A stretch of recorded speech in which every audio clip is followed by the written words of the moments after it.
अऊज़ु बिल्लाहि मिनश्शैतानिर्रजीम बिस्मिल्लाहिर्रहमानिर्रहीम वस्सलातु वस्सलामु अला सय्यिदिल मुरसलीन मुहम्मदिन व अला आलिहि व अस्हाबिहि अजमईन। अल्हम्दुलिल्लाह नहमदुहु व नस्तईनुहु व नस्तगफिरुहु व नु'मिनु बिहि व नतवक्कलु अलैहि व नऊज़ु बिल्लाहि मिन शुरूरि अनफुसिना व मिन सय्यिआति अमालिना मन यहदिहिल्लाहु फला मुज़िल्ल लहु व मन युज़लिलहु फला हादिय लहु व नशहदु अन ला इलाहा इल्लल्लाहु वहदहु ला शरीक लहु व नशहदु अन्न सय्यिदना व मौलाना मुहम्मदन अब्दुहु व रसूलुहु सल्लल्लाहु व सल्लमुहु अलैहि व अला आलिहि व अस्हाबिहि अजमईन। अऊज़ु बिल्लाहि मिनश शैतानिर रजीम बिस्मिल्लाहिर रहमानिर रहीम। शहरु रमज़ानल्लज़ी उन्ज़िल फ़ीहिल क़ुरआन व क़ाल अल्लाहु तबारक व तआला कुतिब अलैकुमुस्सियामु कमा कुतिब अलल्लज़ीना मिन क़ब्लिकुम सदक़ल्लाहुल अज़ीम। अज़ीज़ भाइयों, बुज़ुर्गों, हमें अल्लाह का शुक्र अदा करना चाहिए कि अल्लाह पाक ने हमें ज़िंदगी में एक और रमज़ान नसीब फरमाया। गुज़िश्ता साल जो लोग हमारे साथ रमज़ान में थे वो इस साल न रहे और उनके नामा अमाल में ये रमज़ान का इंदराज नहीं हुआ, लेकिन हमें इस बात पर अल्लाह का बड़ा शुक्र अदा करना चाहिए कि अल्लाह पाक ने हमें रमज़ान नसीब फरमाया है।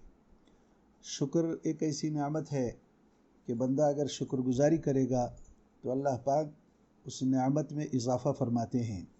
कुरान मजीद में अल्लाह पाक फरमाते हैं वलइन शकरतुम लअज़ीदन्नकुम वलइन कफ़रतुम इन्न अज़ाबी लशदीद।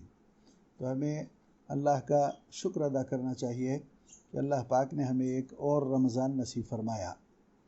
चुनांचे रमज़ान ये अल्लाह से लेने का और अल्लाह की इबादत करने का और अल्लाह से दुआएं मांगने का महीना होता है। इसके फ़ज़ाइल में यह है कि अल्लाह पाक शयातीन को क़ैद फरमा देते हैं और आम मुसलमानों में दीन की तरफ और नमाज रोज़े की तरफ रुजू बढ़ जाता है। कुछ इसलिए भी कि खुदा की तरफ से जिन रहमतों का नुज़ूल होता रहता है और वो बतौर ख़ास मुसलमानों पर नाजिल होती हैं, तो उसका असर ये होता है कि मुसलमान बंदा नमाज रोज़े की तरफ मुतवज्जे होता है। बदबख्त से बदबख्त आदमी भी रमज़ान में रोज़ा रखता है और फिर तरावी वग़ैरह का अहतमाम करता है। तो इसलिए हमें इस बात पर अल्लाह का शुक्र अदा करना चाहिए कि अल्लाह पाक ने हमें एक और रमज़ान नसीब फरमाया है। रमज़ान का महीना ये इस्लामी महीना है और इस्लामी महीने जैसे और दूसरे महीने हैं वैसे 12 महीने होते हैं। पहला महीना इसका मुहर्रम है, फिर सफ़र, रबीउल अव्वल, रबीउल सानी, जमादिल अव्वल, जमादिल आखिर, रजब, फिर शाबान है। तो हुज़ूर पाक सल्लल्लाहु अलैहि वसल्लम का मामूल ये था कि रमज़ान के लिए वो शाबान ही से तैयारी शुरू फरमा देते थे और जब रमज़ान आ जाता था तो आप सल्लल्लाहु अलैहि वसल्लम अपने इबादत की मिक़दार को बढ़ा दिया करते थे। एक हदीस में है हुज़ूर पाक सल्लल्लाहु अलैहि वसल्लम रमज़ान की आमद पर शद्द मिज़रहु यानी कमर बस्ता हो जाते थे कि अब अल्लाह की इबादत करना है। चुनांचे रमज़ान के फ़ज़ाइल में यह है कि रमज़ान का पहला अशरा रहमत का अशरा होता है और हम इसी रहमत के अशरे में गुज़र रहे हैं और उसके 8 रोज़े हो चुके हैं और 2 दिन रहमत के अशरे के बाकी हैं। रहमत किसे कहते हैं? अगर अल्लाह की एक रहमत बंदे को मयस्सर हो जाए तो उसके दुनिया और आखिरत के लिए वो रहमत काफ़ी होती है, बशर्ते कि वो रमज़ान की कदर करने वाला हो। चुनांचे रमज़ान में कुरान भी पढ़ा जाता है और कुरान को बड़ी मुनासिबत है रमज़ान से। न सिर्फ़ ये कि कुरान को बल्कि तमाम आसमानी किताबों को, तौरात है, इंजील है, ज़बूर है, ये सब रमज़ान में मुख्तलिफ़ तारीख़ों में नाजिल हुई हैं और कुरान मजीद बतौर ख़ास रमज़ान ही में नाजिल हुआ है। उलमा कहते हैं कि कुरान मजीद को अल्लाह पाक ने लिख करके लौह महफूज में जमा फरमा दिया था और फिर उसे 27 रमज़ान को आसमान दुनिया पर एक जगह है जिसे बैतुल इज़्ज़त कहते हैं, वहाँ पर अल्लाह पाक 27 रमज़ान को उसे वहाँ रखे और फिर अपने नबी सल्लल्लाहु अलैहि वसल्लम पर तदरीजन नजमन थोड़ा थोड़ा मौके महल के एतबार से उसे नाजिल फरमाते रहे। चुनांचे इसलिए रमज़ान को कुरान से बहुत मुनासिबत है। ये भी रिवायतों में आता है कि हुज़ूर पाक सल्लल्लाहु अलैहि वसल्लम हर साल रमज़ान में जिब्रील अलैहिस्सलाम को जितना कुरान नाजिल हुआ था वो सब सुनाया करते थे। और फिर हज़रत जिब्रील अलैहिस्सलाम को आप सुनाते, फिर हज़रत जिब्रील अलैहिस्सलाम आपको सुनाते, और फिर आप सल्लल्लाहु अलैहि वसल्लम अपने सहाबा को सुनाते, और सहाबा भी आपस में एक दूसरे को ये कुरान सुनाया करते थे। चुनांचे आखिरी मरतबा जब ये कुरान पूरा हो गया और हुज़ूर पाक सल्लल्लाहु अलैहि वसल्लम को अल्लाह पाक ने अपने बुलाने का जब फ़ैसला तो फरमा दिया, तो उस साल कहते हैं कि हुज़ूर पाक सल्लल्लाहु अलैहि वसल्लम ने हज़रत जिब्रील अलैहिस्सलाम को 2 कुरान सुनाए थे। चुनांचे उस वक्त से ये मामूल है मुसलमानों का कि रमज़ान में कुरान को सुनते सुनाते हैं। रमज़ान के महीने में तरावीह भी होती है। तरावीह जो है ये एक ज़ायद इबादत है जो रमज़ान के महीने में होती है। उलमा का इसमें इख्तिलाफ ज़रूर है, लेकिन अहले सुन्नत वल जमात का मुत्तफ़क़ा फ़ैसला ये है कि ये 20 रकात होते हैं। इसमें कुरान का सुनना भी एक सुन्नत है और फिर तरावीह का 20 रकात पढ़ना भी एक मुस्तकिल सुन्नत है। तो इसलिए मुसलमान इसका एहतमाम भी करते हैं। आज जिन हालात से हम गुज़र रहे हैं कि मसाजिद हमारी बंद हो गई हैं और फिर मसाजिद में तरावी नहीं हो रही है, बहुत खुशकिस्मत हैं वो लोग जो अपनी अपनी जगह कुरान के सुनने का तरावीह की नमाज में एहतमाम भी फरमा रहे हैं। लेकिन इसके बावजूद बहुत सारे ऐसे लोग भी होंगे जिनको हाफिज़ मैसर नहीं होगा, लेकिन वो अपने घर में तरावी पढ़ रहे होंगे। उनके लिए यह है कि वह अलम तरा ही से सही 20 रकात तरावी पढ़ लिया करें। ये तो ये मसाइल की बात हुई। फ़ज़ाइल की बात यह है कि अल्लाह पाक रमज़ान के महीने में नफिल का सवाब सुन्नत के बक़दर देते हैं, और एक सुन्नत का सवाब जो है फ़र्ज़ के बक़दर देते हैं, और एक फ़र्ज़ का सवाब 70 फ़र्ज़ के बक़दर अल्लाह पाक इसको बढ़ा देते हैं। चुनांचे कहते हैं कि ये गमखारी का महीना है, ये एक दूसरे का साथ देने का महीना है, एक दूसरे की तकलीफ़ को महसूस करने का महीना है। चुनांचे इसी महीने में मुसलमान ज़कात भी अदा करते हैं। अगरचे कि ऐसा कोई ज़रूरी नहीं है कि रमज़ान ही में ज़कात अदा कर दी जाए, लेकिन ये कि नेकियां चूँकि बढ़ जाती हैं, उसकी कीमत बढ़ जाती है, इसलिए मुसलमानों का ये मामूल है कि वो रमज़ान में अपनी ज़कात भी निकालते हैं। अगरचे कि ज़कात को रमज़ान से कोई ऐसा ताल्लुक़ तो नहीं है, लेकिन ये कि साल गुज़रने के पर वो निकाली जाती है, और मुसलमान इस एतबार से रमज़ान ही में अपनी ज़कात निकालते हैं। वो इसलिए इस तरह करते हैं कि नेकी जो है, एक ये ज़कात अदा करना तो फ़र्ज़ है, फ़राइज़ में से है, इस्लाम के बुनियादी उसूलों में से एक उसूल है कि मालदार आदमी अपने माल का ज़कात निकाले, तो रमज़ान में इसलिए निकालता है कि उसका सवाब 70 गुना बढ़ जाए, इसलिए ये ज़कात इसमें निकाली जाती है। इसी तरह कहते हैं कि रमज़ान के महीने में कोई आदमी किसी रोज़ेदार को का इफ़्तार करा दे तो अल्लाह पाक उसे उस रोज़े का सवाब भी अता फरमाते हैं। फ़ज़ाइल की किताब में लंबी हदीस है जिसमें हुज़ूर पाक सल्लल्लाहु अलैहि वसल्लम ने फरमाया कि जो कोई किसी रोज़ेदार का रोज़ा खुलवाता है तो अल्लाह पाक उसे भी रोज़े का सवाब देते हैं। साहबा ने पूछा कि अल्लाह के रसूल, हम में से हर एक को ये ताकत तो नहीं है कि रोज़ा खुलवाए, पेट भर के खाना खिलाए? तो आपने फरमाया कि भले एक खजूर क्यों ना हो, भले एक घुट पानी क्यों ना हो, भले एक घुट लस्सी क्यों ना हो, इससे भी अगर वो रोज़ा खुलवा देता है तो फिर उसे भी रोज़ा रखने का अल्लाह पाक उसे सवाब अता फरमाते हैं। चुनांचे मुसलमानों में ये मामूल भी रहा है, दिन रात के औकात में और इबादत के औकात में, सोने जागने में, कमाने खर्च करने में औकात में तब्दीली भी होती है, लेकिन मुसलमान इसे खुश दिली से कबूल करते हैं। चुनांचे मुसलमानों में आम तौर पर ये रिवाज है कि मुसलमान आम तौर पर रोज़ा भी रखते हैं। जो रोज़ा नहीं रखता वो भी अपनी सूरत रोज़ेदार की तरह बनाया हुआ होता है कि लोग मुझे न बेरोज़ेदार न समझे। रास्ते पे मुसलमान खाना पीना बंद कर देते हैं, और ख़ुसूसन वो लोग जो थूकने फूकने वाले हैं वो लोग भी इसका एहतमाम करते हैं कि रमज़ान रोज़े की हालत में इनका गुज़रे। और ये रोज़े के लिए यह है कि सोमो लिरुयतिही व अफ्तिरू लिरुयतिही, कि रोज़ा जो शुरू होता है वो चाँद के देखने से शुरू होता है, और रोज़े जो ख़त्म होते हैं यानी रमज़ान का महीना जो ख़त्म होता है वो भी चाँद के देखने से ही ख़त्म होता है। रोज़ा जो है वो सुबह सादिक से लेकर के गुरूब आफ्ताब तक होता है।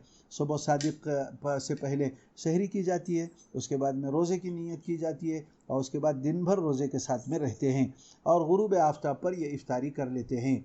रोज़े में भी कई किस्म की तब्दीलियाँ हुई हैं, नमाज में भी कई किस्म की तब्दीलियाँ हुई हैं। पुराने ज़माने में जो रोज़ा रखा जाता था उसमें तब्दीली ये हुई है कि एक आदमी दिन भर रोज़ा रखे और रात को सोने से पहले जितना खा ले, लेकिन एक मरतबा सो गया तो फिर दूसरे दिन गुरूब आफ्ताब पर ही इफ्तारी करता था। हदीसों में एक वाक़या भी है कि एक सहाबी रज़ी अल्लाह तआला अन्हु ने रोज़ा रखा और फिर इफ्तारी के लिए अपने घर में आए, पूछा कुछ खाने को है, घर वालों ने कहा कि बना रहे हैं। वो अपनी चारपाई पर या अपने बिस्तर पर या ज़मीन पर लेट गए, आँख लग गई। अब आँख लग गई तो इसके बाद में खाना तो हराम हो गया, रोज़ा शुरू हो गया। चुनाचे दूसरे दिन भी ऐसे ही रोज़ा रखे तो उनकी हालत गैर हो गई। हुज़ूर पाक सल्लल्लाहु अलैहि वसल्लम के पास ये मसला पहुंचा तो आप सल्लल्लाहु अलैहि वसल्लम भी बहुत इस सिलसिले में इस तकलीफ़ से परेशान हुए।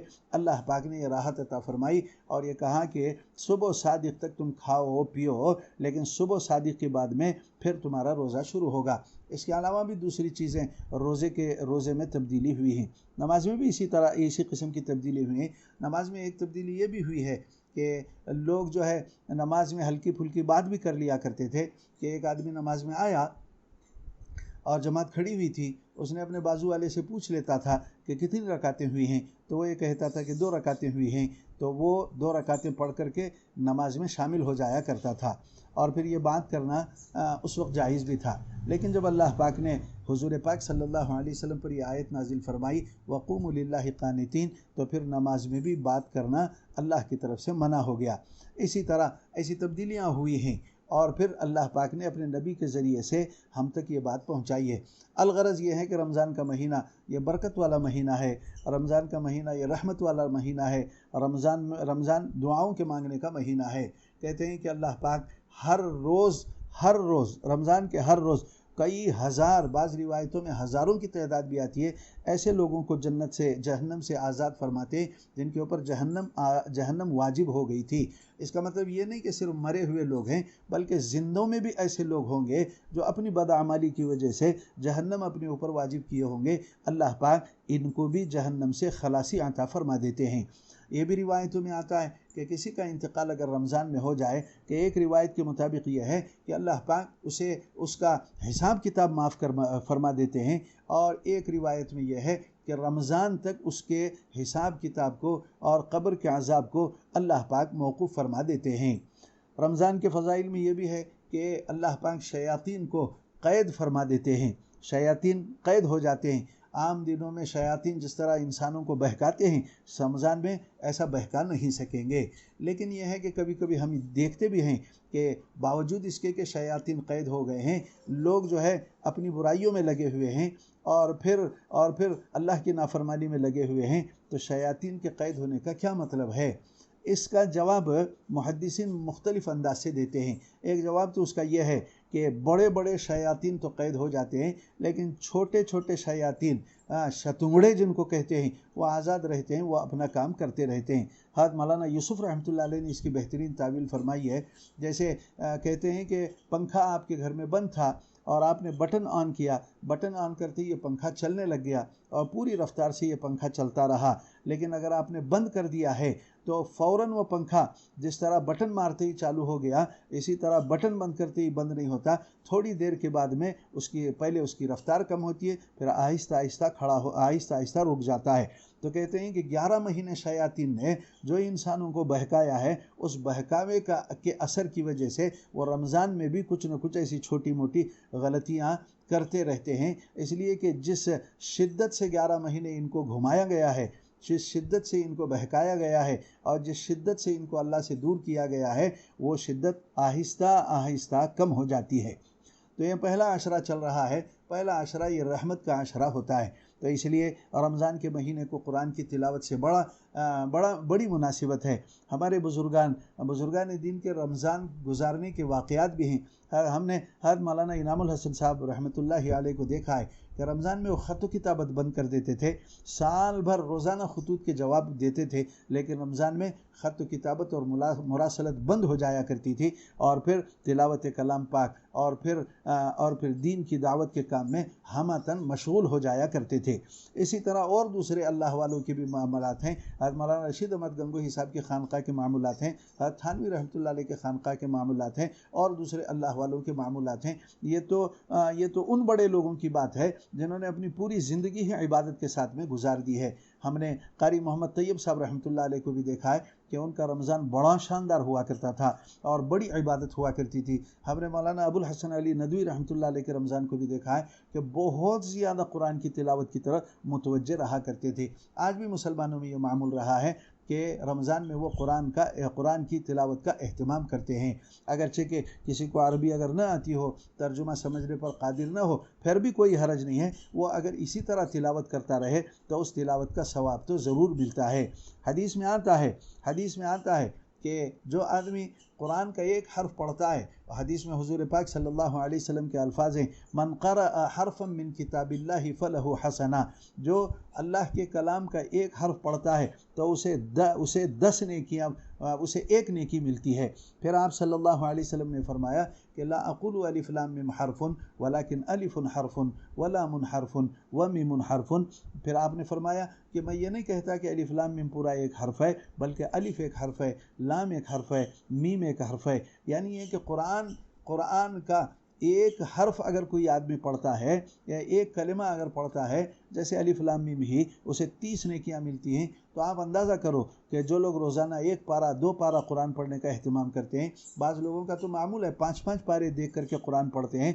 हफ़ाज़ किराम का तो मामूल ही है कि वो कुरान मजीद की तिलावत करते रहते हैं, इसलिए कि उनको सुनाना भी होता है। अगरचे कि वो सुनाने की गरज से करते हैं, लेकिन वो भी सवाब से खाली नहीं है।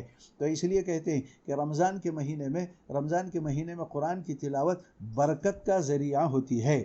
आजकल हम लोग चूँकि लॉकडाउन के अंदर चल रहे हैं, घर में हैं और अपने कामकाज से फ़ारिग़ हैं, अपने व्यापार से फ़ारिग़ हैं, अपनी तिजारत से फ़ारिग़ हैं और अपने दुनियावी मशागिल से फ़ारिग़ हैं, तो हमें ज़्यादा से ज़्यादा कुरान मजीद की तिलावत का एहतमाम करना चाहिए। कुरान मजीद में बड़ी बरकत है, फ़ीही शिफ़ाउन लिन्नास, अल्लाह पाक ने उसमें हिदायत भी रखी है और शिफा भी अल्लाह पाक ने उसके अंदर रखी है। कुरान अल्लाह का कलाम है और अल्लाह का कलाम फ़ायदे से खाली नहीं होता है। भले अगरचे कि किसी आदमी को कुरान ऐसा तजवीद के साथ या बहुत जल्दी पढ़ने नहीं आता, तो भी इसके लिए सवाब है। हदीस में हुजूर पाक सल्लल्लाहु अलैहि वसल्लम फरमाते हैं, वल्लज़ी यक़रउल कुरआन व यततअतउ फ़ीही फ़लहु अजरान, और जो आदमी कुरान पढ़ता है और कुरान पढ़ने में अटक कर पढ़ता है, तो आपने फरमाया कि उसे 2 अजर मिलते हैं। एक तो ये कि कुरान पढ़ने का अजर तो है ही, इसके साथ साथ वो जो अटक रहा है, जिसकी वजह से उसे मशक्क़त हो रही है, उसकी वजह से भी अल्लाह पाक उसे दुगना सवाब अता फरमा देते हैं। तो हमें इस बात का एहतमाम करना चाहिए कि रमज़ान के रोज़े भी रखें और रमज़ान में तिलावत कलाम पाक का एहतमाम भी करें। रोज़े एक तो रोज़ा जो अदा होता है वो ये है कि खाने पीने और दूसरी अपनी नफसानी ख्वाहिशात से बचने से रोज़ा अदा हो जाता है, लेकिन कबूलियत की शर्त यह है कि आदमी रोज़ा जो है लायानी चीज़ों से भी रुका रहे और बेकार कामों के अंदर मशगूल न हो, और रोज़े में आदमी सब्र का मुज़ाहरा करे। आम तौर पर आदमी सब्र का मुज़ाहरा नहीं करता और फिर छोटी छोटी बातों में गुस्सा तेज़ हो जाता है, आंखें लाल हो जाती हैं और लड़ने मरने पर तैयार हो जाता है, तो रोज़ा इससे मकरूह हो जाता है।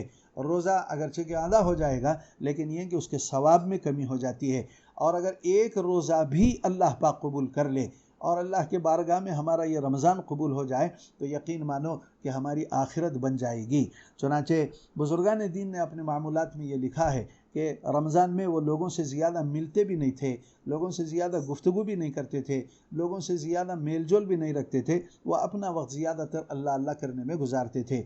हमारे लोगों को आजकल एक मसला है, वो ये है कि हमेशा रमज़ान में अपनी दुकानदारी भी करते थे और फिर अपनी नौकरी भी करते थे और फिर किसी तरह दिन उनका गुजर जाया करता था। लेकिन अब चूँकि घर में हैं और अपने बाल बच्चों के साथ में हैं और बाल बच्चे जो हैं जैसा कि मामूल है कि शरारत भी करते हैं और ये रोज़े में है, तो कभी कभी इसका पारा भी चढ़ जाता है। तो इसका भी एहतिमाम करना चाहिए कि रोज़े की हालत में हम घर में हैं, अपने बच्चों पर न चिढ़ें और उनके साथ मोहब्बत के साथ में पेश आएँ, बच्चों को ले करके बैठें, किसी मुफीद काम में उनको लगाएं, ख़ुद उनसे कुरान पढ़वाएं, ख़ुद उनको पढ़ करके सुनाएं और फिर उनको पढ़ने पढ़ाने की तरफ तरगीब दें और फिर नमाज का एहतिमाम भी करें। कोशिश ये करें कि अपने घर में अपनी जमात बनाया करें, भले आलम तरह से क्यों ना रहे, अपनी जमात बना करके नमाज़ पढ़ें। इनफरादी भी पढ़ो तो हो जाती है, लेकिन यह कि आपके घर वाले हैं, आपके बच्चे हैं और सब मिल करके अगर तरावी भी जमात के साथ में पढ़ें या बकिया नमाज़ें भी जमात के साथ पढ़ें तो बहुत अच्छी बात है। और मस्जिद को जा कर के 27 दर्जे सवाब लेने का सवाब आपको घर बैठे जमात के साथ भी मिल जाएगा। तो इसलिए इस बात की फ़िक्र करनी चाहिए, ख़ुसूसन हमारे वो अहबाब जो दावत व तबलीग से लगे हुए हैं। और रमज़ान में अक्सर हमारी जमातें भी जाया करती थी। पहले अशरे की जमातें जाती थी, दूसरे अशरे की जमातें जाती थी, तीसरे अशरे की जमातें जाती थी। अब ये मौका तो नहीं है, लेकिन यह है कि हम अपने घर में भी रह करके जिस तरह जमात में जाने के बाद में हम अल्लाह अल्लाह करते थे, हम ज़िक्र तस्बीह तिलावत करते थे, हम दीन का मुज़ाकरा करते थे, हम जैसा आपस में बैठ करके तालीम किया करते थे, अपने घर में भी इसका अगर एहतिमाम करेंगे तो अल्लाह की ज़ात से उम्मीद है कि हमें जमात में जाने का भी सवाब मिलेगा। हम जो नहीं जा रहे हैं अपनी मजबूरी की वजह से नहीं जा रहे हैं, इसलिए कि जाने के हालात आजकल नहीं हैं और फिर हुकूमत की तरफ से भी ऐसी पाबंदियां हैं और ये कोरोना की वजह से ऐसी पाबंदियां हैं। लेकिन हम वो अमाल जो अल्लाह के रास्ते में जा कर के करते थे अगर हम अपने घर में भी करने लग जाएं तो कोई बड़ी बात नहीं है अल्लाह के लिए। वमा ज़ालिका अलल्लाहि बिअज़ीज़, कि अल्लाह पाक इसका सवाब और जमात में जाने का सवाब अल्लाह पाक हमें घर बैठे भी अल्लाह पाक दे सकते हैं। इसलिए कि अल्लाह पाक तो नीयतों को देखते हैं और अल्लाह पाक आदमी के इरादे को देखते हैं। तो अगर हमने ये इरादा कर लिया और फिर घर में बैठ कर के अपनी तालीम का अहतमाम कर लिया, बच्चों को लेकर के अपने अहले खाना को लेकर के तालीम भी कर लिया करें और फिर तिलावत कर लिया करें और इसी तरह बाकी नवाफिल का भी अहतमाम करें। आम दिनों में आम रमज़ान में तो हम दुकानदारी, कारोबार, व्यापार, नौकरी वगैरह में रहते हैं जिसमें नवाफिल का मौका कम मिलता है। लेकिन अब तो हम घर में हैं और घर में बैठ करके अपने नवाफिल का अहतमाम करें, अपनी तहज्जुद का अहतमाम करें, अपनी तरावी का अहतमाम करें, नमाज दिल लगा के पढ़ने का अहतमाम करें। तो अल्लाह की ज़ात से उम्मीद है कि अल्लाह पाक हमें जमात में जाने का भी सवाब अता फ़रमाएँगे। रोज़े के चंद मसाइल भी होते हैं, वो आम तौर पर उलमा बयान भी करते रहते हैं। आजकल तो मालूमात का ख़जाना लुटाया जा रहा है व्हाट्सएप के ज़रिए से, फेसबुक के ज़रिए से और दूसरे ज़राए से, किताबों के ज़राए से मालूमात तो पहुँचाई ही जा रही हैं। लेकिन यह कि अगर फिर भी अगर किसी को कोई मालूम नहीं है तो अल्लाह पाक फरमाते हैं फसलु अहल ज़िक्री इन कुंतुम ला तालमून, अपने करीब के किसी ऐसे आलिम से जिसके तक़वे, तहारत, दीनदारी और इल्म पर हमें एतमाद हो, उनसे मसला मालूम कर लेना चाहिए। इसलिए कि मालूम करने में कोई झिझक नहीं होनी चाहिए। कोई अमल अगर हमारा गलत हो जाता है तो फिर न मालूम करने की वजह से वो अमल गलत हो जाएगा, हमें मालूम करने की ज़रूरत है। उलमा माशाअल्लाह इसके लिए मुख्तलिफ़ अंदाज से ये मसाइल भी बयान कर रहे हैं, मुख्तलिफ़ अंदाज से ये इसकी तशरीह भी कर रहे हैं। तो उलमा से मालूम करके अमल करना चाहिए। मुसलमान उलमा की खिदमत से मुस्तगनी नहीं हो सकता है। यही वो उलमा है जो हमको हमारी दीनी मसाइल में हमारी रहबरी करते हैं। हम लोग तो नहीं जानते कि दीन क्या है या ये अमल कैसे करना चाहिए, देखा देखी हम कर रहे हैं, लेकिन कोई गलती ना हो जाए इसके लिए अगर कोई ऐसे शक का मसला है तो अपने उलमा से मालूम कर लें। और माशाअल्लाह हमारे सूबे में बतौर ख़ास माशाअल्लाह उलमा इसके लिए इसका बड़ा अहतमाम करते हैं और लोगों के सवालात के जवाबात भी देते हैं और लोगों को ये समझाते भी हैं कि इस तरह ये मसला इस तरह है। तो इसलिए अगर कोई बात मालूम न हो तो हम लोगों से मालूम करके, उलमा से मालूम करके और वो अमल कर भी सकते हैं। अपनी मर्ज़ी से अपने दिल में जो आया या जो समझ में आया वो करने के बजाय उलमा की रहबरी इख्तियार करें। हमारे यहाँ उलमा माशाअल्लाह बड़े जय्यद उलमा हैं और जिन्होंने अपनी ज़िंदगी का बड़ा हिस्सा पढ़ने पढ़ाने में लगाया है और दीन की खिदमत में लगाया है और उनका इल्म भी पुख्ता है और वो तक़वे के एतबार से भी बहुत अच्छे मर्तबे पर हैं। तो उनसे ये मसला मालूम कर लिया जाए, रोज़े का मसला मालूम किया जाए और दीगर मसाइल भी मालूम कर सकते हैं। आम तौर पर मुसलमान ज़कात देता है, ज़कात के मसाइल भी मालूम कर लें। ज़कात अगरचे कि रमज़ान ही में देना कोई ज़रूरी नहीं है, लेकिन ये गैर रमज़ान में भी दी जा सकती है। लेकिन आम तौर पर मुसलमान अपनी ज़कात रमज़ान में निकालता है। मुसलमान ज़कात जो निकालता है वो हिसाब लगा करके ज़कात निकालना चाहिए और फिर अपना असेसमेंट अगर उलमा को बता दिए तो इंशाअल्लाह उलमा आपको ज़कात निकालने की बेहतरीन तरतीब भी बतलाएंगे। उसमें बड़ी बात यह है कि ज़कात तो उलमा बोलेंगे, लेकिन किसे ज़कात दी जाए। उलमा ये कहते हैं कि सबसे पहले अपने रिश्तेदारों को ज़कात के देने के सिलसिले में इनका बड़ा ख्याल रखा जाए, इसलिए कि इसमें दुगना सवाब है। आप क़राबतदारी को भी निभा रहे हैं और अल्लाह का एक हुक्म भी पूरा फरमा रहे हैं। उलमा ये कहते हैं कि जिसने अपनी रिश्तेदारी को निभाया, अल्लाह पाक उसकी रोज़ी में बरकत भी नसीब फरमाते हैं। आम तौर पर आदमी दूसरे लोगों के साथ में तो बड़ी भलाई करता रहता है, लेकिन ये कि अपने रिश्तेदारों के साथ में ये करता नहीं। ये ऐसा नहीं करना चाहिए, अपने रिश्तेदारों का ख्याल रखना चाहिए।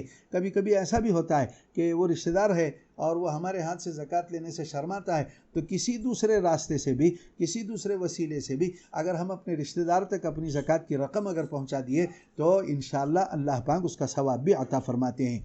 इसी तरह अपने अपने इलाके में जो गरीब लोग हैं, अपने रिश्तेदारों के बाद में अपने इलाके में जो गरीब लोग हैं जिनका ख़र्चा उनकी आमदनी में पूरा नहीं होता और अगर वो ज़कात के मुस्तहिक़ हैं तो उनको भी ज़कात दे दी जाए। इसी तरह दीनी मदारिस हैं जहाँ दीन का इल्म पढ़ा और पढ़ाया जाता है, वहाँ भी अपनी ज़कात दी जा सकती है। लेकिन ये कि दीनी मदारिस वाले मुस्तकिल इसका अहतमाम करते हैं कि उनके सुफरा चलते फिरते रहते हैं और फिर मस्जिद में ऐलान करके उनके वो लोग उनको ज़कात भी देते रहते हैं।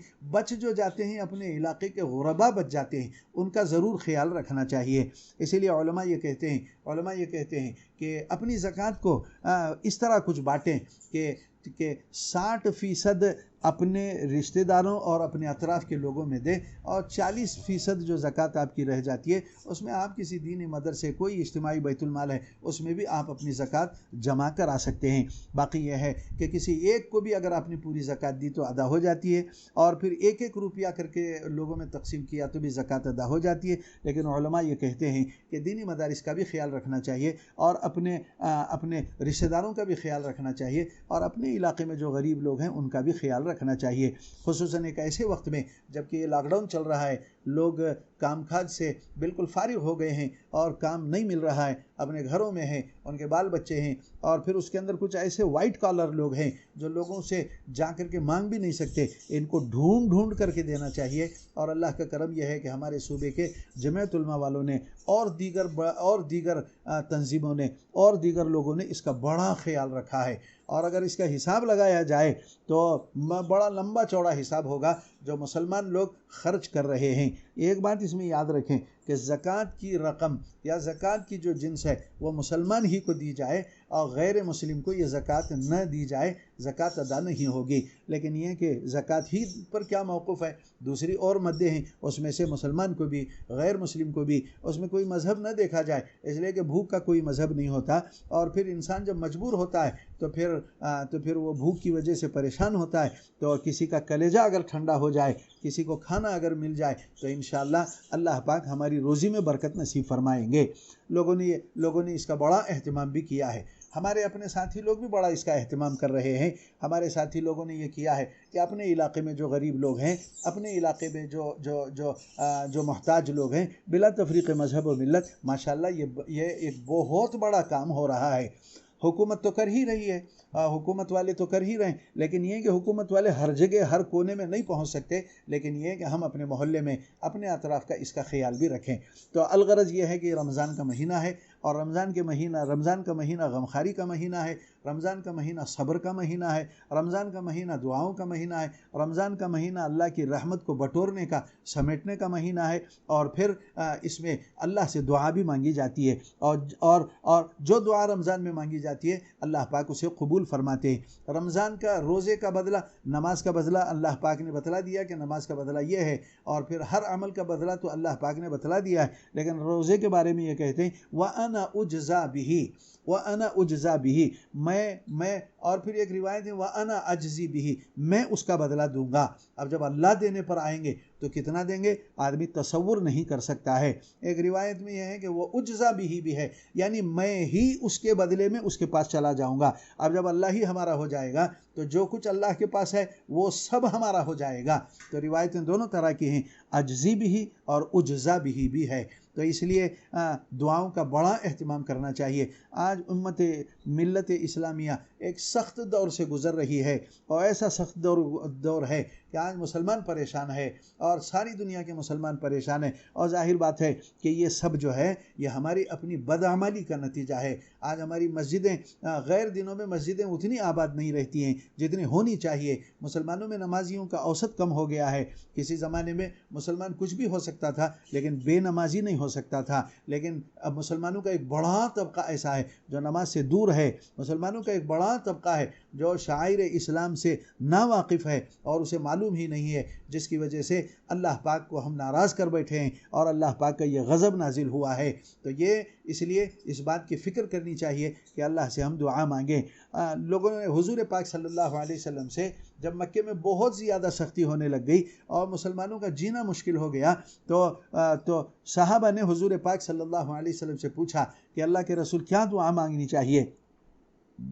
तो हुज़ूर पाक सल्लल्लाहु अलैहि वसल्लम ने फरमाया कि ये दुआ मांगो, अल्लाहुम्मा अस्तुर औरातिना व आमिन रौआतिना, अल्लाहुम्मा अस्तुर औरातिना व आमिन रौआतिना। चुनाचे ये हुज़ूर पाक सल्लल्लाहु अलैहि वसल्लम की सिखाई हुई ऐसे हालात में ये मसनून दुआएं। इसके अलावा भी बहुत सारी दुआएं, अल्लाहुम्मा इन्ना नजअलुका फी नुहूरिहिम व नऊदु बिका मिन शुरूरिहिम, अल्लाहुम्मा इन्ना नजअलुका फी नुहूरिहिम व नऊदु बिका मिन शुरूरिहिम। इसके अलावा और बहुत सारी भी दुआएं हैं, अल्लाहुम्मा ला तुसल्लित अलैना बिदुनूबिना मन ला यखाफुका फीना मन ला यरहमुना। तो ये भी दुआ हुज़ूर पाक सल्लल्लाहु अलैहि वसल्लम से साबित है। इसके अलावा दिल की गहराई से जो दुआ बंदा मांगेगा अल्लाह पाक उसे कबूल फरमाते हैं। तो इसलिए इस बात की बड़ी फ़िक्र करनी चाहिए कि हमारे रोज़े ख़राब न हो, हम रोज़े को अपने मकरूह न करें, अपने बाल बच्चों के साथ झगड़ा तंटा न करें, तुरशरोई न इख्तियार करें, मोहब्बत के साथ में पेश आएँ, अल्लाह ने जो दिया है उस पर शुक्र अदा करते हुए खाएँ। दूसरी एक ज़रूरी बात ये भी बोली जा रही है कि इस मरतबा जो ईद आ रही है, हम हमेशा अपनी ईद के लिए बच्चों के लिए कपड़े लेते थे। हर रमज़ान से पहले हम ये ऐलान भी करते थे कि जहां आप अपने बच्चों के लिए कपड़े ले रहे हैं, अपने मोहल्ले के किसी गरीब बच्चे को भी उसके कपड़े का एहतमाम करें। जिस तरह हम अपने ईद में सवैयाँ, शीर खुरमा वगैरह करते थे, किसी के गरीब के घर के चूल्हे की भी फ़िक्र कर लें। लेकिन अब हाल ऐसा है कि मुसलमान परेशान हैं, खाने पीने के लिए परेशान है। तो कहते हैं कि इसलिए ईद जो है सादगी से मनाई जाए, अपने घर में नए कपड़ों के बजाय बल्कि वो जो अच्छे कपड़े हमारे पास हैं उन्हीं से हम ईद को पूरा करें। चुनाचे हमारे अमीर शरीयत मौलाना सगीर अहमद साहब मद्दज़िलहुल आली ने भी ये दरख्वास्त की है मुसलमानों से कि बाज़ारों में भीड़ न लगाएं, और बाज़ार खुल भी रहे हैं, कुछ लॉकडाउन खुल भी रहा है, मुसलमान अपनी आदत के मुताबिक रमज़ान में ख़रीदी करते हैं और फिर बड़ी लंबी चौड़ी ख़रीदी करते हैं। इस मरतबा मुसलमानों से ये दरख्वास्त है कि ये सारा सिलसिला मौकूफ़ कर दिया जाए, ये सारे सिलसिले को बंद कर दिया जाए। हम बाज़ार में न जाएं और बग़ैर ज़रूरत के हरगिज़ न जाएं, नए कपड़े न ख़रीदें, नए जूते न ख़रीदें। वो जो पैसे हमारे पास बच जाते हैं किसी गरीब को दे दें, किसी गरीब के खाने पीने का बंदोबस्त करें, किसी गरीब के दवा दारू और इलाज का बंदोबस्त कर लें। आज न जाने कितने मुसलमान ऐसे हैं कि इलाज मुआलजे के मोहताज हैं, दवा दारू के मोहताज हैं। कई मुसलमान घराने ऐसे हैं जो खाने पीने के लाले जिनके पड़े हुए हैं और जिनके घरों में फाका चल रहा है। हम अपने बच्चों को नए कपड़े पहनाकर कोई ज़्यादा सवाब का काम नहीं कर रहे हैं। तो इसलिए इसकी फ़िक्र करनी चाहिए। ख़ुसूसन हम अपने साथियों से जो दावत व तबलीग के काम से मानूस हैं या मुंसलिक हैं, यहाँ तमाम मुसलमानों से इस बात की अपील भी करते हैं, दरख्वास्त भी करते हैं कि इस मसले को और इस बात को अपने पल्ले बांध लें, नए कपड़े ख़रीदने के चक्कर में न पड़ें। अगर पुराने कपड़े पहनेंगे तो हमारा कुछ नहीं जाएगा। लोग ये कह रहे हैं कि कैसी ईद हो सकती है जबकि बैतुल्ला मुकफ़ल है, अगरचे कि नमाज हो रही है लेकिन वो मुकफ़ल की शक्ल ही में है। मदीना मुनव्वरा में मस्जिद नबवी मुकफ़ल है, अगरचे कि नमाज हो रही है लेकिन वैसे जैसे होती थी वैसे नहीं हो रही है। और हमारी मस्जिदें तो मुकफ़ल हैं, मस्जिदों में अक्सर जगह तो अज़ानें भी नहीं हो रही हैं और फिर नमाजें नहीं हो रही हैं। तो जब हमारी मस्जिदें बंद हैं, बैतुल्ला का यह हाल है, मस्जिद नबी का यह हाल है, तो हम इन हालात में, और ख़ुद हमारी मस्जिदें भी बंद हैं। अब अल्लाह बेहतर जाने कि ईद के वक्त में क्या होगा, क्या हम ईदगाह में जा कर के या मस्जिदों में जा कर के ईद की नमाज़ पढ़ेंगे या नहीं पढ़ेंगे, ये अल्लाह ही बेहतर जानता है। तो ऐसी सूरत में हमें ईद को सादगी के साथ में अदा करना चाहिए, पूरा करना चाहिए। अपने बच्चों के लिए नए कपड़ों का अहतमाम न करें बल्कि अपने बच्चों को बिठा करके समझाएं। बच्चे हमारे बड़े नेक होते हैं, माँ बाप की बात मानने वाले होते हैं, और फिर बच्चों के हाथ से खैरात भी करने लगाएं। दूसरे के घर में में कुछ पहुँचाने की भी फ़िक्र करें तो बच्चों में ये लेने देने की आदत भी होती है। तो अल्लाह पाक सबको अमल करने की तौफ़ीक़ अता फ़रमाए। और फिर ये है कि अल्लाह ये रमज़ान के महीने के कदर करने की भी हमें तौफ़ीक़ अता फ़रमाए।